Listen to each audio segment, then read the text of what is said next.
awards of Officer of the Order of Niger, OON, and gifted them houses each in Abuja with $100,000 each for the 24 women players, which total sum is approximately equivalent to 3.6 billion nairas based on 1,500 nairas exchange rate to a dollar pegged by the president for the 2025 financial year in the country.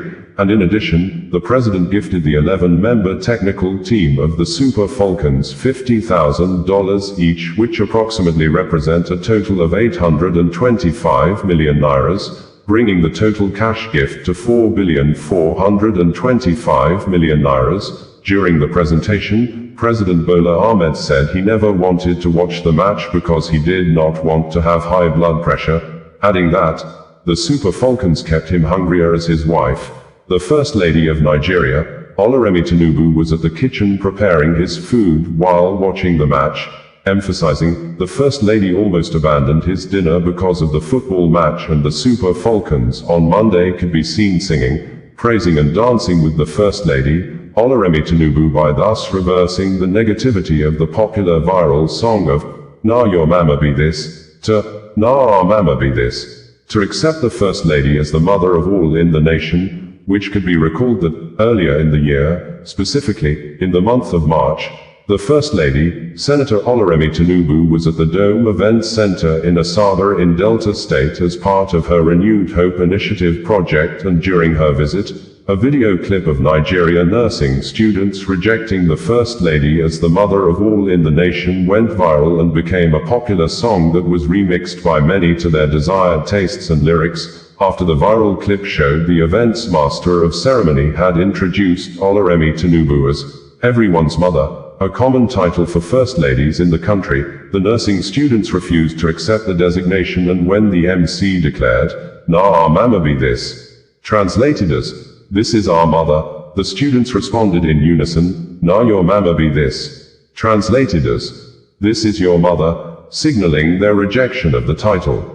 According to Bayo Onanuga, the spokesperson to the Nigeria president on media, President Bola Tinubu has conferred national honors on all 24 players and the 11-member technical team of Nigeria's senior women's national football team, the Super Falcons, following their historic victory at the 2024 Women's Africa Cup of Nations, WAFCON, in Morocco. At the presidential reception held in their honor, President Tinubu awarded each player and technical crew member the title of Officer of the Order of the Niger, OON. He also directed the allocation of one 3-bedroom apartment to each player and technical crew member in the government's Renewed Hope housing scheme. The president approved a cash award of the Naira equivalent of $100,000 to each of the 24 players, and $50,000 equivalent to each technical team member. You have inspired millions, especially young girls who now see proof that the dreams are valid and achievable. You have inspired me, too. And it's great for a nation to have assets that are the hope of today, tomorrow, and the day after. You represent that hope, you ignited that hope, and we will continue to encourage you, the next generation, and other generations after you, President Tinubu said amid cheers from the jubilant team. The president recounted the emotional moments of the final match, noting how the team's performance lifted the nation's spirits and united Nigerians from all walks of life. Your victory represents more than a sporting accomplishment. It is a triumph of courage, determination, discipline, and consistency. Honestly, I didn't want to watch the match. I didn't want to have high blood pressure, but people came in and turned my TV on that channel. When it was 2-0, I got very offended and restless. But I was still watching with the spirit of resilience, determination, and courage. And after that penalty, my strength was lifted, and I believe that of the nation was lifted too. But you almost made me angrier, hungrier, because your mother, the First Lady, was in the kitchen, nearly abandoning my dinner. She doesn't watch the game except when the girls are playing. And at the end of the final whistle, it was joy all over the country, he said. The president assured the team of his administration's continued support and commitment to sports development, pledging that the government would invest further in women's football and youth talent development across the country. Your story is a story of hope, and in this era of renewed hope, we celebrate you not just as champions of Africa, but as champions of the Nigerian dream. In a further show of appreciation, the chairman of the Nigeria Governors Forum, NGF, Governor Abdulrahman Abdulrazak, also announced a donation of 10 million naira to each of the players and technical team members on behalf of the 36 state governors. The First Lady, Senator Oloremi Tinubu, described the Super Falcons as role models and shining examples of courage and excellence. She congratulated the team for their exceptional performance and unwavering spirit, describing their journey as a testament to resilience, teamwork, and determination. You played with passion, confidence, and an unshakable belief in yourselves, that it is not over until it is over. The zeal you displayed on the pitch was nothing short of inspirational. You never wavered and reminded the world why Nigeria remains a powerhouse in African women's football. The First Lady prayed for the team's continued success and shared an earlier conversation with President Tinubu about the team's bright future as world champions. I told Mr. President this morning that you were going on to win the World Cup, and he thought I was too ambitious. But Ajibade, the team captain, just seconded that, and that is possible, he said. Super Falcons captain Rasheedat Ajibade said the victory was for the team and for every Nigerian girl who dreams of achieving greatness. Today, I stand before you not just as the captain of the Super Falcons, but as a proud daughter of Nigeria, carrying the dreams, resilience, and spirit of our great nation, she said. On behalf of my teammates, coaches, and technical staff, I express our heartfelt gratitude for this warm reception and the unwavering belief you have shown in us. Emphasizing the significance of the 10th WAFCON title, the team captain said, "This victory is not just a trophy. It is a testament to the unyielding spirit of Nigeria. It is a celebration of every young girl in our villages, towns, and cities who dares to dream. This 10th title is for you, Mr. President, for Nigerians, for Super Falcons, and for every young child who believes and dreams to be on this stage someday." Ajibade called for continued support from the government and stakeholders to elevate Nigeria's global standing in women's football. Chairman of the National Sports Commission, Shehu Dikko, described the team's victory as a symbol of national unity, inspiration, and the triumph of belief, courage, and excellence. Dikko credited President Tinubu's administration with investing in sports development and women's empowerment. The Super Falcons' triumph is a fruit of your unwavering support for sports and women. You have always believed that sports can unite us, heal us, and uplift our spirits as one of the major drivers of the economy. And today, we have seen it happen, he stated. He commended the First Lady, Senator Oloremi Tinubu, for her constant support for our women in sports. This win goes beyond sports. It is a powerful symbol of our national unity and cohesion. In those 90 minutes, Nigerians everywhere from the north, south, east and west held their breath, prayed together, cheered the team, and finally celebrated together.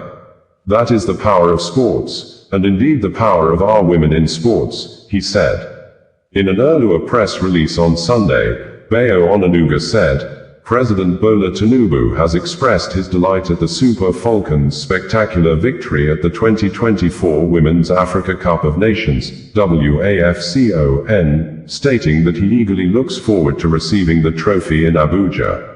In a post-match video call with team captain Rasheedat Ajibade, her teammates, and Nigerian officials, President Tinubu congratulated the team on securing a record 10th continental title and lifting the nation's spirits.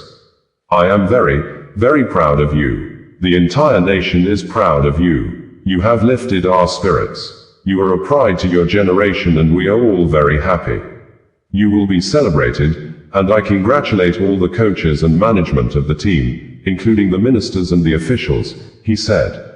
The president extended his best regards to Rasheedat Ajibade, who emerged as the tournament's most valuable player and clinched the Woman of the Tournament award. He also praised Esther Okoronkwo's composure during a crucial moment in the final, describing her 64th minute penalty kick, which sparked a dramatic comeback, as very courageous. Okoronkwo created the second goal and delivered the decisive free kick that Jennifer Ekegini converted to seal Nigeria's 3-2 victory. Safe journey home. Enjoy yourselves, avoid injuries, God bless you, the president told the jubilant players and officials, who repeatedly interjected with, "Thank you, Mr. President." Responding on behalf of the team, Ajibade thanked the president for approving the full payment of players' allowances. She assured him the team was eager to present him with the WAFCON trophy in Abuja. The lively exchange ended with a spirited rendition of the national anthem and three thunderous Bosa cheers for the president. Honestly, I didn't want to watch tonight. I didn't want high blood pressure. But our people came in and turned my TV on to that channel. When it was 2-0, I got very offended and restless. But I was there still watching. The indomitable spirit of resilience, determination, and courage.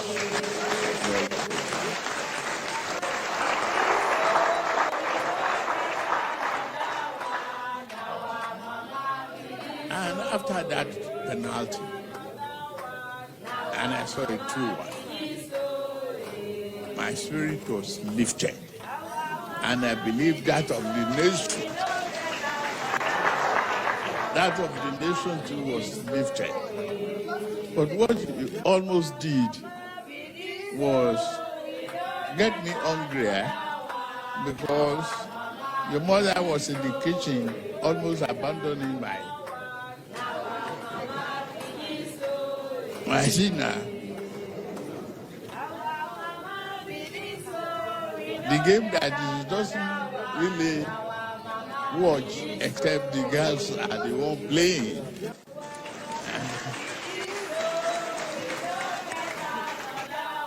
And she came running, "We have won." I said, "You are not yet won." And at the end of the final whistle, it was all excitement all over the country. Bringing you the news in a more digital way. Barely 10 days after Israeli soldiers bombed the Holy Family Catholic Church in Gaza, Benjamin Netanyahu, the State of Israel Prime Minister, has said that Israel is now being portrayed as the enemy of Christians, stating that Israel has a thriving Christian community, the only thriving Christian community in the broad radius of the Middle East, where Christians are not tolerated, they're cherished, adding, "You can light Christmas trees in Nazareth. But in Bethlehem, the birthplace of Jesus, when Israel left and the Palestinian Authority came in, the Christian majority shrank from 80% to under 20%, because there was no more Israel to protect them," though Prime Minister Benjamin Netanyahu did not mention the bombing of the Catholic Church in Gaza that led to the killing of 3 persons and injuring to several people, including the parish priest. It could be recalled that the Israel Defense Forces, IDF, action against the Christian holy place in Gaza sparked global condemnations, with the head of the Catholic Church, Pope Leo XIV, in a statement on Sunday, July 20, 2025, while speaking after his Angelus prayer, read out the names of those killed in the incident and said, "I appeal to the international community to observe humanitarian law and respect the obligation to protect civilians, as well as the prohibition of collective punishment, of indiscriminate use of force and forced displacement of the population." During a church event on Sunday, Prime Minister Benjamin Netanyahu, while speaking at the Daystars Together as One event in Jerusalem with Pastor Paula White, leader of the White House Faith Office, said, "Iran is now being projected as the friend of the Americans. Word to word of Prime Minister Benjamin Netanyahu's speech as transcribed and made available by the Office of the Israel Prime Minister on Sunday, reads below. Thank you Joni, thank you Daystar, thank you Paula, thank you ambassadors and the many friends of Israel in the Christian world. This is the city and the land where it all began. The Judeo-Christian tradition that promoted the belief in monotheism, a single God, that developed the idea of the sanctity of life, the sanctity of individual life, the idea of freedom. In an ancient world that was swamped with massive slavery to build these ancient empires, the Jewish people came out with the idea that slavery should be limited and ultimately removed. This was revolutionary. The beginning of the idea of freedom began in this land, and that idea spread throughout the centuries and especially in modern times, and changed the world.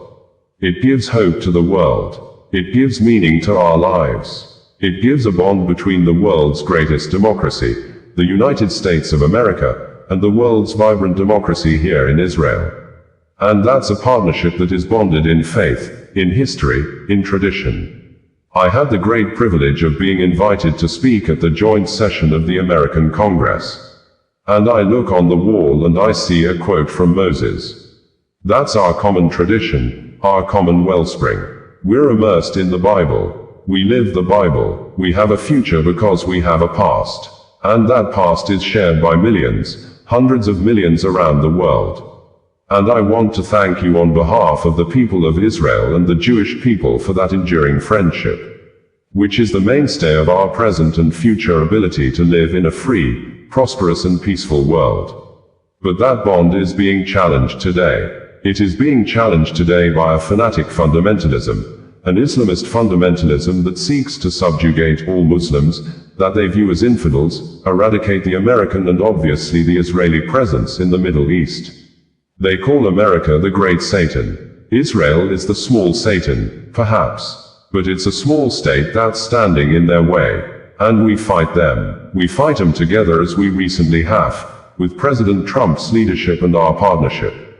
And yet we see the effort to break down our bond, in America and other parts of the world. That partnership that promotes Judeo-Christian values, that protects in Israel Christians as nowhere else in the Middle East, that truth is being reversed, put on its head by a campaign of lies. Israel is now portrayed as the enemy of Christians, and the enemies of Christians are portrayed as the friends of the United States. Iran, a friend of the United States, an innocent victim. The Muslim Brotherhood, who chant death to America alongside Iran, friends of America. Hamas, these monsters who burned babies, raped our women, beheaded our men, and chant death to America, friends of America.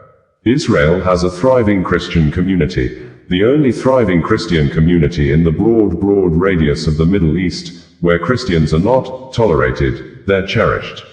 You can light Christmas trees in Nazareth, but in Bethlehem, the birthplace of Jesus, when Israel left and the Palestinian Authority came in, the Christian majority shrank from 80% to under 20%, because there was no more Israel to protect them.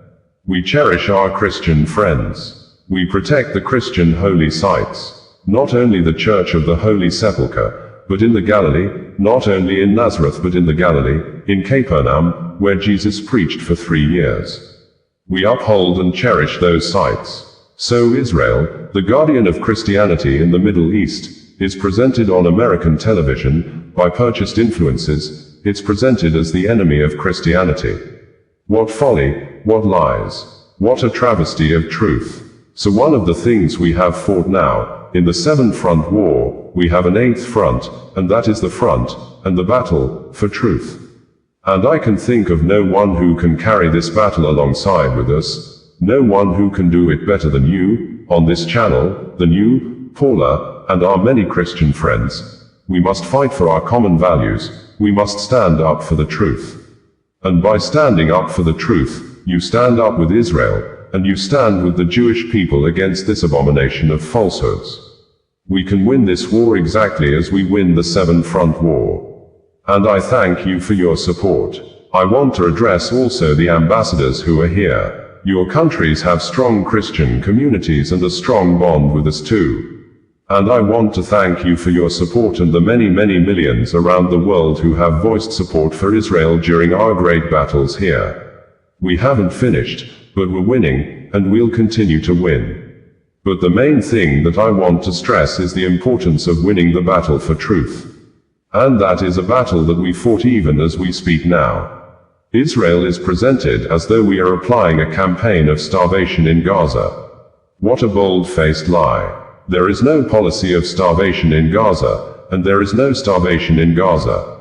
We enabled humanitarian aid throughout the duration of the war to enter Gaza, otherwise, there would be no Gazans.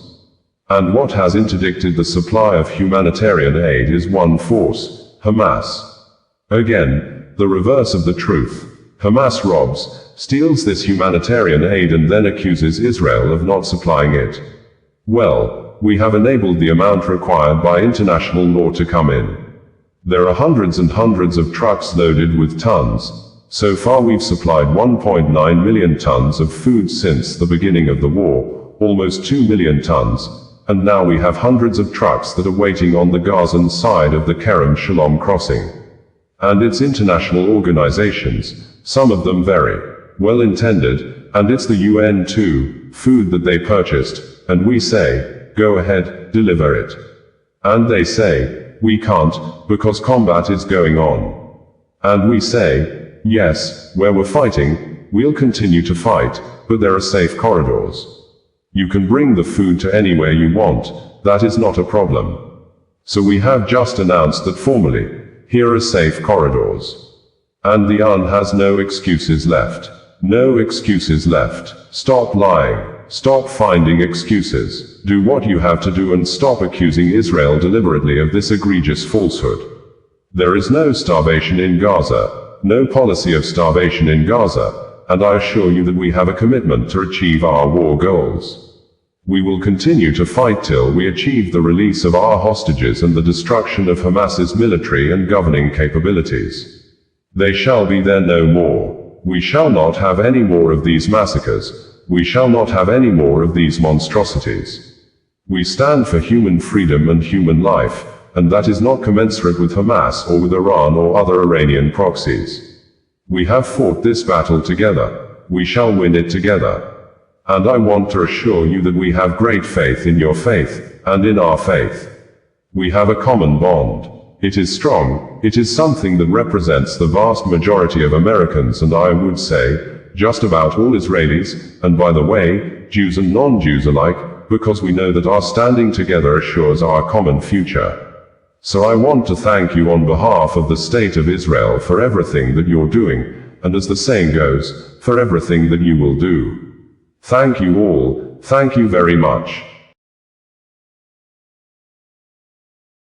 Sowore, bringing you the news in a more digital way. Royal Thai Army and the Cambodia National Ministry of Defense have both denied firing the 10 projectiles that destroyed civilian houses and properties at Emerald Triangle, a city in Laos on Thursday, just as both government establishments confirmed early in the morning on Sunday that fighting continued through Saturday night to Sunday morning night despite President Donald Trump of the United States' U.S. statement on Saturday that he has spoken on phone with both the Prime Minister of Cambodia and the acting Prime Minister of Thailand, asking the two parties to agree on immediate ceasefire and failure to do so. According to Trump, U.S. will not make any business deal with both countries.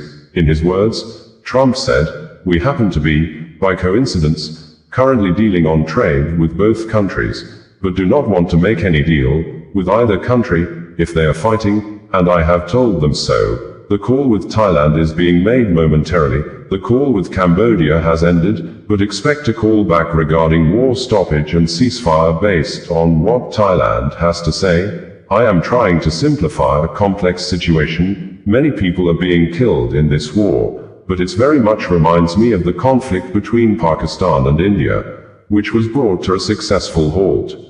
The Lao government had on Friday reported that 10 bombs were found, having been fired into civilian areas and affecting local residents in the Emerald Triangle, a town in Laos that borders both Laos, Thailand and Cambodia. A statement from the Lao People's Armed Forces on Saturday afternoon refuted earlier media reports claiming clashes between the Lao People's Armed Forces and Cambodian armed personnel, describing the reports as untrue. Denying the shelling in Lao, the Royal Thailand Army in a statement on Saturday said that the Royal Thai Army clarifies case of artillery shells landing in Lao PDR territory in Emerald Triangle area, confirms investigation found they were not Thai forces ammunition. According to news reports, on the 24th of July 2025, at approximately 9:40 hours, 10 artillery shells landed in the territory of the Lao People's Democratic Republic, Lao PDR, in the Emerald Triangle area, which is the border junction between Thailand, Laos, and Cambodia, without clear confirmation as to which side the shells belonged to, and preliminarily there were no reports of casualties or property damage from the incident. Major General Wintai Sowore, Army spokesperson, issued a clarification that following fact-finding investigations and coordination with security agencies of the Lao PDR, it is confirmed that they were definitely not shells from the Thai military side, and the Royal Thai Army has confidence in its capability to control weapon usage effectively, appropriately, proportionately, and strictly within international rules of engagement. However, in the recent period, it has often been found that the Cambodian side has been using long-range fire support weapons to attack numerous civilian targets throughout the past 2 days, which appears to be intentional and deliberate use of such weapons against targets other than military objectives, such as using weapons against historical sites, aiming to significantly mislead the international community against the Thai side. The Royal Thai Army confirms that the Thai side has strict measures for controlling weapon usage, particularly in areas adjacent to the border, to prevent impact on civilians or areas unrelated to military operations. The Royal Thai Army will continue to coordinate closely with the Lao PDR side to maintain positive relations between the two countries, the Royal Thai Army Public Relations Center, Army spokesperson team stated this on the 26th of July 2025. In a swift reaction, the Cambodia Ministry of National Defense in a statement also on Saturday, said, "The Ministry of National Defense of the Kingdom of Cambodia categorically rejects and condemns in the strongest terms the false and malicious accusation by Thailand that Cambodia deliberately launched projectiles into Laotian territory. This baseless allegation reflects a disturbing pattern of deceit by the Thai military, first fabricating lies to justify its unprovoked aggression against Cambodia, and now seeking to manipulate international opinion by undermining Cambodia's reputation. Such irresponsible rhetoric is not only patently false but dangerously inflammatory, particularly as the Lao authorities have neither concluded their investigation nor issued any such claim. Cambodia demands that Thailand immediately cease its deliberate disinformation campaign, which merely serves to deflect attention from its own flagrant violations of international law. Unlike Thailand, Cambodia has not and will not violate the sovereignty of any neighboring state, including the Lao People's Democratic Republic. Cambodia reiterates its unwavering respect for the sovereignty and territorial integrity of all nations and affirms its readiness to extend full cooperation to the Lao People's Army to investigate the incident in a responsible, professional, and transparent manner, Lieutenant General Meili Sokita, Under-Secretary of State and spokesperson of the Ministry of National Defense of the Kingdom of Cambodia stated this on Saturday, July 26, 2025. On Sunday early morning, the Royal Thailand Army issued a report and stated that, today, the 27th of July 2025, Major General Wintai Sowore, Army spokesperson, addressed the latest situation, stating that Cambodia continues its military activities by employing long-range weapons and firing into Thai territory. Continuous clashes have occurred at multiple points along the front lines, with numerous long-range support weapons landing outside their intended military target areas in Surin province. Thailand therefore finds it necessary to conduct military operations in response to the continued firing of long-range support weapons such as rockets and artillery that persist in targeting Thai territory to prevent civilian casualties or losses. Yesterday, the 26th of July 2025, at approximately 15:30 hours, Cambodian artillery shells targeted the sub-district health-promoting hospital at Ban Sam Meng, Village 3, South Ong Chai Subdistrict, Kantharalak District, CSA Ket Province, causing severe damage to the building structure. However, there were no fatalities or injuries, as medical personnel had previously evacuated patients from the facility. Furthermore, intelligence reports indicate potential deployment of high-performance weapons systems such as PHL-03, Room 70, and BM-21 that may provide additional support to Cambodian forces. This may reflect Cambodia's stance, which Thailand cannot yet trust. According to the latest situation, Cambodian forces have not ceased their attacks using all forms of weaponry against Thai forces. The Royal Thai Army will operate at full capacity to counter this aggression and reaffirms its continued focus on military targets that pose military threats and endanger the lives and property of our fellow citizens only, within the appropriate framework of international rules of engagement, to protect and maintain sovereignty to the best of our ability, the Royal Thai Army Public Relations Center, Army spokesperson team stated this in a press statement on the 27th of July 2025.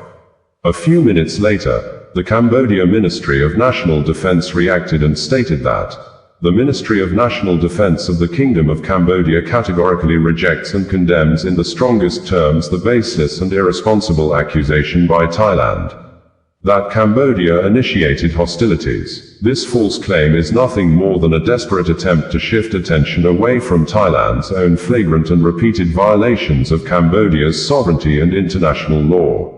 The facts are indisputable. It was Thailand that launched the first wave of brutal attacks against Cambodian territory.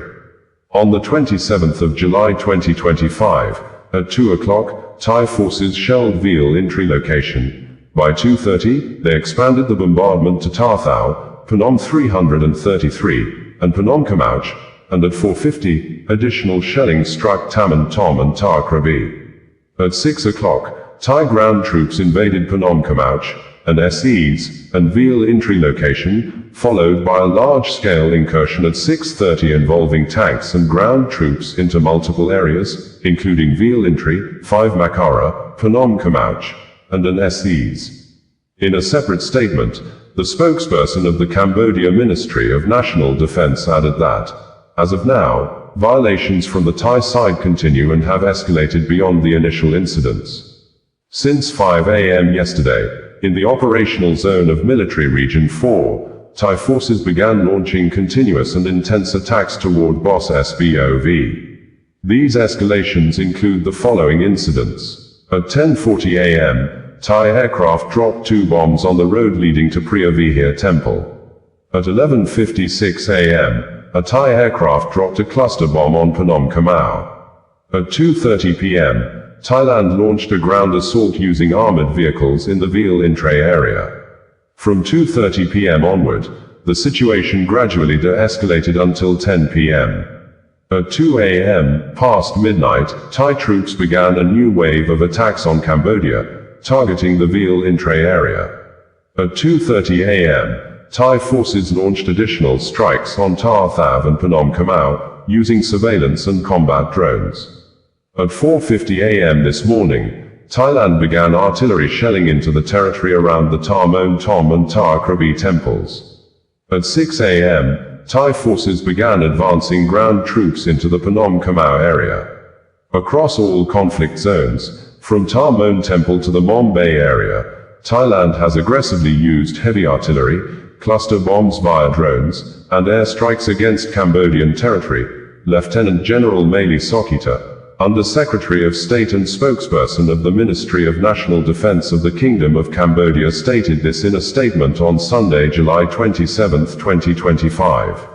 We have reported that Asia is apparently becoming a continent of war as hope of achieving peace in the continent appeared slim since 2023 when fresh wars broke out in the Middle East Asia after Hamas attacked Israel, forcing Israel to launch a multi-front wars in Gaza, Lebanon, Syria, Iran and Yemen. This occurred as Russia, that has parts of its territory in Asia, had in 2022 launched a full-scale war against its neighboring European country, Ukraine, which the multiple wars have led to millions of deaths, with many in the world expecting an end soon, but, while many in the world hoped for permanent end to the deadly wars, another fresh war broke out during the week on Thursday in the Southeast Asia between Cambodia and Thailand after soldiers from Royal Thai Army of 14th Infantry Battalion on Wednesday stepped on a landmine at Huaibon, Chong An Ma, Nam Nguyen District, Ubon Ratchathani Province, within the Thai-Cambodia border area, causing severe injury to one Thailand soldier while 4 other soldiers sustained some level of injuries, making the acting Prime Minister of Thailand,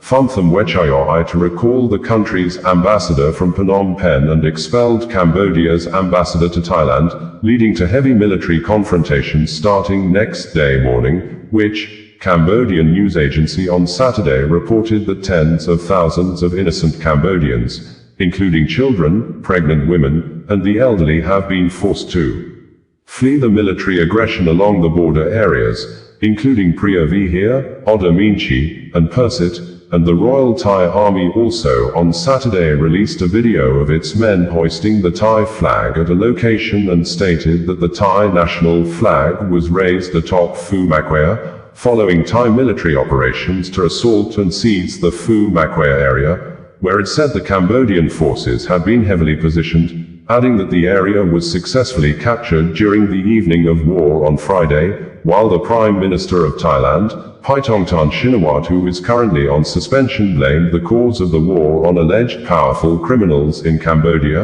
saying, "The conflict stems from the Thai government's efforts to crack down on call center crimes, dismantling a network of immense financial interests linked to influential groups in Cambodia."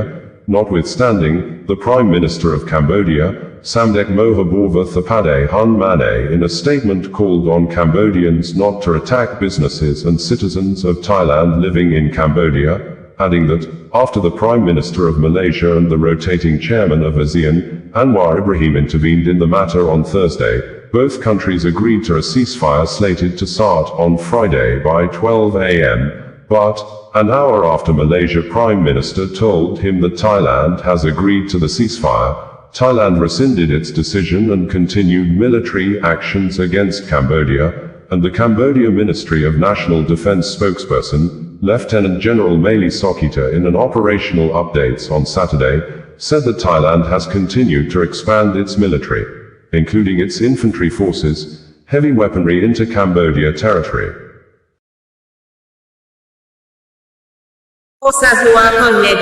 Bringing you the news in a more digital way. Asia is apparently becoming a continent of war as hope of achieving peace in the continent appeared slim since 2023, when fresh wars broke out in the Middle East Asia after Hamas attacked Israel, forcing Israel to launch a multi-front wars in Gaza, Lebanon, Syria, Iran and Yemen. This occurred as Russia, that has parts of its territory in Asia, had in 2022 launched a full-scale war against its neighboring European country, Ukraine, which the multiple wars have led to millions of deaths, with many in the world expecting an end soon, but, while many in the world hoped for permanent end to the deadly wars, another fresh war broke out during the week on Thursday in the Southeast Asia between Cambodia and Thailand after soldiers from Royal Thai Army of 14th Infantry Battalion on Wednesday stepped on a landmine at Huaibon, Chong An Ma, Nam Nguyen District, Ubon Ratchathani Province, within the Thai-Cambodia border area, causing severe injury to one Thailand soldier while 4 other soldiers sustained some level of injuries, making the acting Prime Minister of Thailand, Phumtham Wechayoi, to recall the country's ambassador from Phnom Penh and expelled Cambodia's ambassador to Thailand, leading to heavy military confrontations starting next day morning, which, Cambodian news agency on Saturday reported that tens of thousands of innocent Cambodians, including children, pregnant women, and the elderly, have been forced to flee the military aggression along the border areas, including Preah Vihear, Oddar Meanchey, and Persit, and the Royal Thai Army also on Saturday released a video of its men hoisting the Thai flag at a location and stated that the Thai national flag was raised atop Phu Makwea, following Thai military operations to assault and seize the Phu Makwea area, where it said the Cambodian forces had been heavily positioned, adding that the area was successfully captured during the evening of war on Friday, while the Prime Minister of Thailand, Paetongtarn Shinawatra, who is currently on suspension, blamed the cause of the war on alleged powerful criminals in Cambodia, saying, "The conflict stems from the Thai government's efforts to crack down on call center crimes, dismantling a network of immense financial interests linked to influential groups in Cambodia."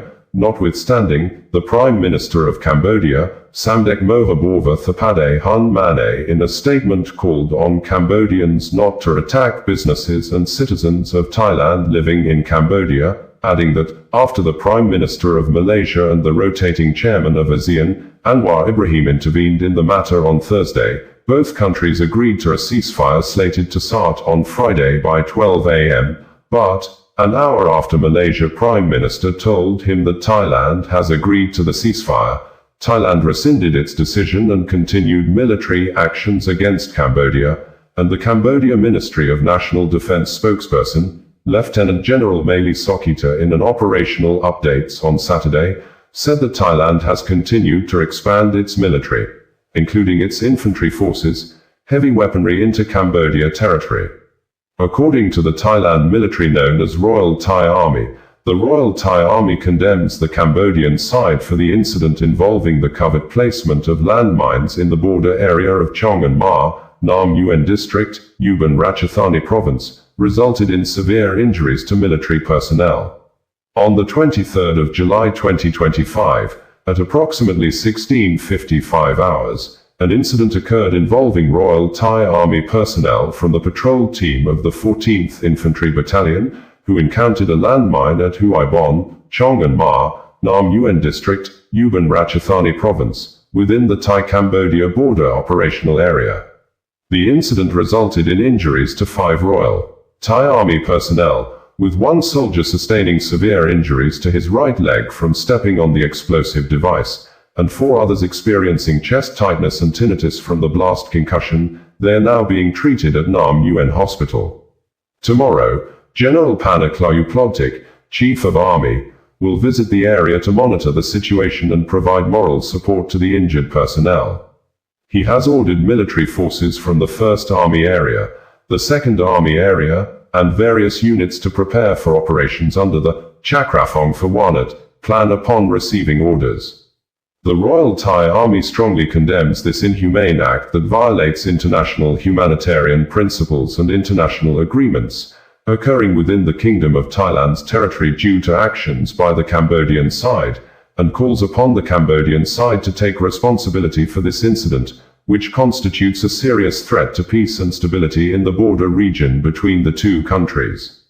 The Royal Thai Army affirms its commitment to utilizing all available mechanisms to take appropriate action within the proper framework, ensuring the safety of military personnel and Thai citizens while preventing further incidents of this nature, Royal Thai Army Public Relations Center, Army spokesperson team stated this on the 23rd of July 2025. Lieutenant General Meili Sokita, the Cambodia Ministry of National Defense spokesperson, while addressing the press and the public on Saturday, said that 1. Thailand keeps expanding its military, including infantry forces, heavy weaponry, and fighter jets. Thai forces launched indiscriminate attacks that targeted no specific objectives and destroyed civilian infrastructure, including schools, villages, markets, health facilities, gas stations, temples, and World Heritage sites. These attacks have also harmed innocent civilians, children, women, and the elderly, who are currently at serious risk. This constitutes a violation of international law and the Geneva Conventions. 2. Please take note that Thai troops, employing F-16 fighter jets, rained bombs on civilian settlements, killing and injuring several civilians. In Oda Minchi Province, 5 Cambodian soldiers and 8 civilians were killed, and 21 Cambodian soldiers and 50 civilians were injured, while around 35,000 people in 4 provinces, Oda Minchi, Pria Vihir, Persit, and Bante Minchi, were forced to leave their homes as a result of these attacks.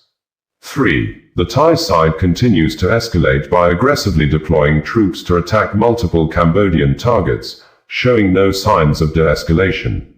At the same time, Thailand has declared martial law in Trat and Chanthaburi provinces and has begun expanding its military forces and armaments under the Operation Chakrabong's Bhuvannath plan. 4. Thailand has deliberately launched unprovoked attacks against Cambodia and is increasingly violating Cambodian sovereignty, while continuing to make exaggerated and unfounded accusations against Cambodia. This clearly reveals a premeditated plan to invade Cambodia. 5. The Ministry of National Defense of Cambodia calls on the international community, including the United Nations Security Council, ASEAN, international partners, and diplomatic missions, to strongly condemn the brazen and reckless aggression against Cambodia.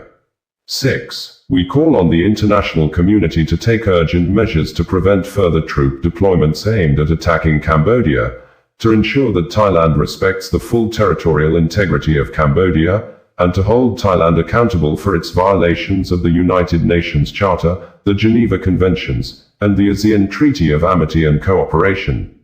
7. Cambodia remains firmly committed to resolving the issue peacefully in accordance with international law while reserving our right to self-defense under Article 51 of the United Nations Charter and to defend our people, sovereignty, and territorial integrity to the fullest extent against Thailand's aggression and violent acts. 8. Thailand's incursions have expanded to other provinces of Cambodia, including 5 artillery attacks in Edma Dar Commune, Viel Veng District, Persit Province. In the 4th Zone, Thailand also launched attacks in 3 locations, Viel Intri, Tathav, and Chom T, on the morning of July 26. 9. Cambodia once again condemns the aggression and premeditated provocations by Thailand.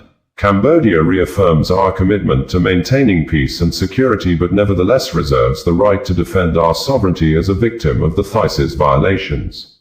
We assert our principle of targeting only military objectives on the Thai side, ensuring that civilians remain unharmed. 10. Thus far, the Cambodian army has remained resolute and unwavering in its defense of Cambodia's territorial integrity, standing firm against the threats and coercion from Thailand, the Cambodia National Defense stated. The Cambodia Ministry of Information also in a statement on Saturday, stated that Thailand is using information manipulation warfare strategies to fabricate pretexts for its armed aggression of Cambodian territory, while falsely portraying itself as the victim. We would like to inform our fellow Cambodian citizens that the Thai media has colluded with the Thai government and military to fabricate and disseminate fake news aimed at demonizing Cambodia, in order to create a pretext for their own armed invasion and violation of Cambodia's territorial integrity. Both the Thai government, its military, and media outlets have employed deceptive tactics to provoke incidents according to their premeditated invasion plans. The Thai military's armed incursion was carefully planned and prepared long in advance. The blueprint of Thailand's military aggression is clear, beginning with a preemptive attack on Cambodian forces, followed by shamelessly placing all blame on Cambodia without any sense of remorse or accountability. Cambodia tells the truth. Thailand lies to the world. Cambodia has no interest in invading Thailand. Euronews reported that, as the conflict between the two countries enters its 3rd day, at least 30 people have been killed and thousands forced to flee their homes. Cambodia's UN ambassador, Chi Keo, called for an immediate, unconditional ceasefire with Thailand on Friday after the dispute between the two countries entered its 3rd day.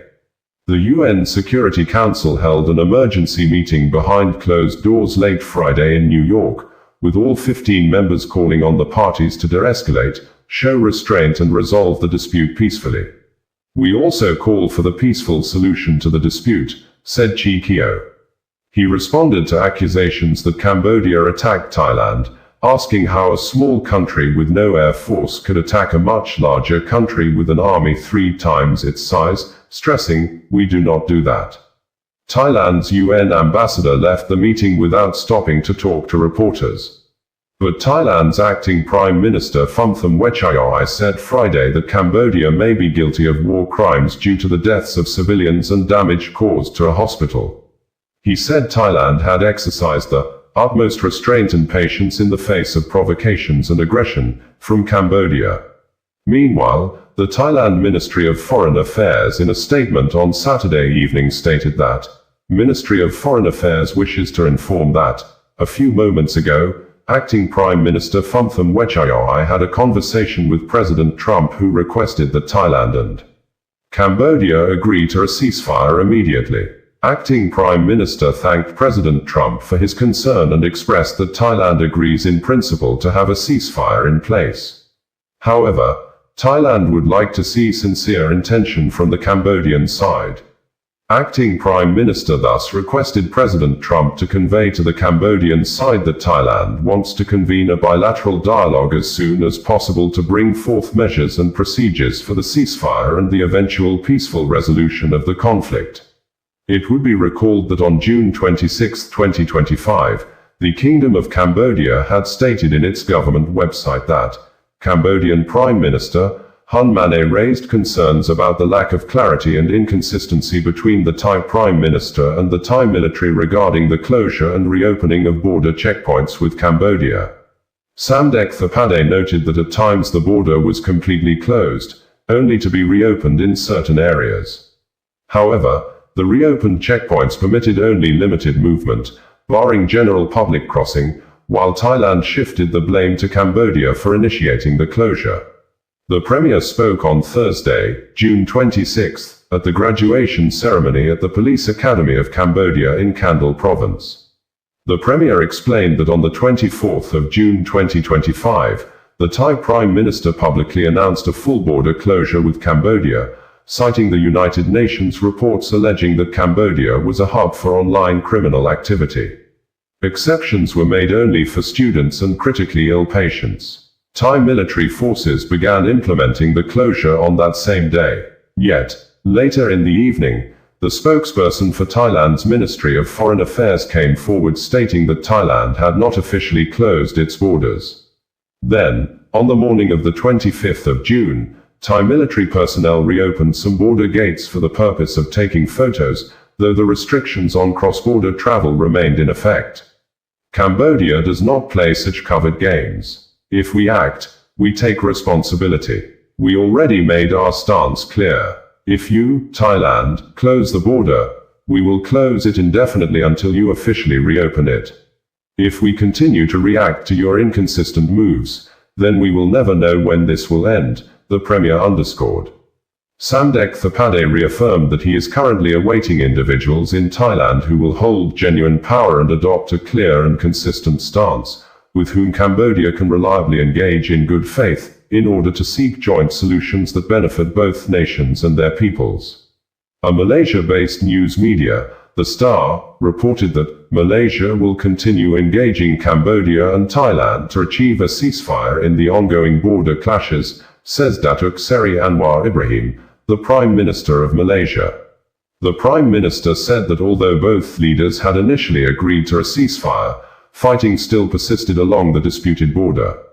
Anwar said he has told Foreign Minister Datuk Seri Mohammed Hassan to contact his Thai and Cambodian counterparts for talks. Maybe, I will directly contact them to at least stop the shooting and continue the negotiations, said Anwar. Anwar said that during his initial call to the two leaders, they had thanked him for facilitating talks. Even though they agreed to it, there is still shooting at the border, added Anwar. Anwar, on Friday, July 25, stated that Thailand and Cambodia had agreed to a ceasefire, but requested some time as their troops were already stationed at the border and needed time to withdraw. Both countries have accused each other of starting the military clashes and have downgraded the diplomatic relations since Wednesday, July 23. Tensions between Thailand and Cambodia have been escalating since May 28. Following a deadly incident in the Pria Vihir area that claimed the life of a Cambodian soldier. The two countries have been at odds for decades over various under-marketed points along their 817 kilometers long border. United States, U.S. President Donald Trump, who is currently in Scotland, said while at a golf course on Saturday that he just spoke to the Prime Minister of Cambodia, relative to stopping the war with Thailand. I am calling the acting Prime Minister of Thailand, right now, to likewise request a ceasefire, and end to the war, which is currently raging.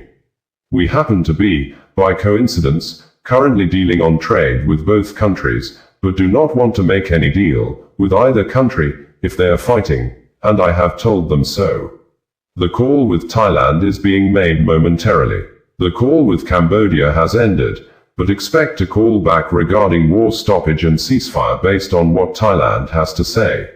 I am trying to simplify a complex situation. Many people are being killed in this war, but it very much reminds me of the conflict between Pakistan and India, which was brought to a successful halt. Prime Minister of Thailand, Paetongtarn Shinawatra, who is currently on suspension, in a press statement, said that, "I would like to emphasize and reaffirm the government's statement that Cambodia's actions constitute a severe war crime, in violation of peaceful principles under the framework of international law and the humanitarian principles that Thailand has consistently upheld. The escalation of violence is something the government does not desire and has made every effort to prevent. However, when the opposing side initiated firing first, it became necessary to respond decisively and appropriately. Although I am unable to perform my duties in person, I have been closely monitoring the situation and receiving reports, doing everything within my capacity. I wish to send my encouragement and concern to all officials and fellow citizens along the border. I believe that every mechanism of the government is fully prepared to support the work of security forces and care for our fellow citizens to the fullest extent. This includes on-site visits by the cabinet and the establishment of compensation guidelines for those who have lost their lives or been injured. At the same time, the Ministry of Foreign Affairs has utilized every channel of communication with the international community to clarify the facts regarding the cause of the conflict, which stems from the Thai government's efforts to crack down on call center crimes, dismantling a network of immense financial interests linked to influential groups in Cambodia. This is to protect Thai citizens and those of many other countries affected by this operation. I believe this may be the primary reason for Cambodia's anger, or perhaps not. Additionally, the Ministry of Foreign Affairs has presented evidence of Cambodia's unjust actions, including violations of treaties, international law, human rights principles, and severe inhumanity, such as the illicit planting of landmines, initiating attacks, and targeting civilian sites such as hospitals and homes, resulting in numerous Thai casualties and injuries. These points have been raised on international platforms as well. In this situation, Thai people must unite and stand together as one. We will not yield to such despicable tactics, and nothing can overcome the unity of the Thai people. Regarding proposals from various countries to end the violence, I believe the government is ready to listen, but the key lies in the attitude and sincerity, which, so far, we have not seen from Cambodia in this matter. On behalf of the Ministry of Culture, I express my boundless gratitude for the gracious compassion of His Majesty the King and Her Majesty the Queen, who have shown concern for the military personnel and citizens in the Thai-Cambodia border provinces. Their Majesties have graciously taken all those who lost their lives or were injured in the unrest in these areas under their royal patronage, bringing immense joy and gratitude to the families of the deceased and injured, as well as to Thai subjects across the country. Under the mission of the Ministry of Culture, I have urgently ordered 2 key tasks. 1. Ceremonial funerals granted by royal decree. As the agency responsible for conducting funerals granted by royal decree, we will carry out the tasks in accordance with the royal instructions from the Bureau of the Royal Household with utmost dignity and adherence to traditional royal customs. 2. Other assigned support missions from the provinces, such as caring for the injured, providing essential supplies and necessities, collaborating with relevant agencies to provide psychological support for those affected, and deploying personnel to assess damages in accordance with the Ministry's responsibilities, such as historical sites in the area, to evaluate damage and secure funding for restoration and repairs moving forward. First and foremost, I would like to reiterate Deputy Prime Minister Phumtham's yesterday's statement that Cambodia act of aggression constitutes a grave war crime that violates the principles of peaceful resolution under international law and humanitarian principles, which Thailand has always upheld. However, the government does not condone violence and has made every effort to avoid it. But when the Cambodian side initiates the use of arms, it is necessary for us to respond in an appropriate manner. Prime Minister of Cambodia, Samdech Mohabova Thapade Hun Mane says while clarifying Cambodia's stance on the ceasefire proposed by Anwar Ibrahim, the Prime Minister of Malaysia and rotating chair of ASEAN that, given some unclear reporting in various international news outlets regarding Cambodia's position on the ceasefire proposed by His Excellency, Anwar Ibrahim, Prime Minister of Malaysia and the rotating ASEAN chair, I am obliged to clarify as follows. Yesterday evening, on the 24th of July 2025, His Excellency Anwar Ibrahim, Prime Minister of Malaysia and the rotating ASEAN chair, requested a phone conversation with me to discuss the fighting between the Cambodian and Thai militaries along the border. He expressed his concern over the conflict and his desire for an immediate ceasefire to pave way for a resolution between the two sides. I made it clear to His Excellency Anwar Ibrahim that Cambodia agreed with his proposal for a ceasefire because Cambodia did not initiate this fighting. An initial response I received from His Excellency Anwar Ibrahim after he spoke with His Excellency Phumtham Wechayai, Acting Prime Minister of Thailand, was that the Thai side had agreed to his proposal for a ceasefire, setting 12 a.m. on the 24th of July 2025 as the time for both sides to cease the fighting. However, it is regrettable that just over an hour later, the Thai side informed that they had reversed their position from agreeing to the ceasefire at 12 a.m. on the 24th of July 2025, to not agreeing and waiting for a later date. His Excellency Anwar Ibrahim is well aware of this situation. Therefore, the key to resolving the current armed conflict between Thailand and Cambodia is the genuine willingness of the Thai side to accept a ceasefire, which is the first step towards finding further solutions between the two countries. Even though there is currently fighting between the Cambodian and Thai armies at the border, I appeal to all Cambodian citizens to maintain their morality and dignity, and to avoid discrimination or any actions that could affect the Royal Thai Embassy in Cambodia, Thai companies, and Thai citizens living in Cambodia. For Cambodian citizens who are living, working, or studying in Thailand and may be facing pressure from discrimination and wish to return to Cambodia, please come back to our country. If you need assistance, please contact the Royal Embassy of Cambodia in Bangkok or the Consulate General of Cambodia in Sa Kaeo Province in Thailand. Sincere thanks to our Cambodian compatriots for coming together in large numbers for the blood donation, responding to the heartfelt appeal of He Dr. Pik Chanmani on the evening of July 24th. As a result of the blood donation drive, we received 2,117 units of blood. In addition, 9,336 individuals registered via QR code to be able to donate later. These results demonstrate the humanitarian spirit and solidarity of the Cambodian people, showing strong support for the potential needs of our heroes on the front lines and displaced people in Odar Minchi and Preah Vihear provinces. Osazuwakan Radio, bringing you the news in a more digital way. Osazuwakan Radio, bringing you the news in a more digital way.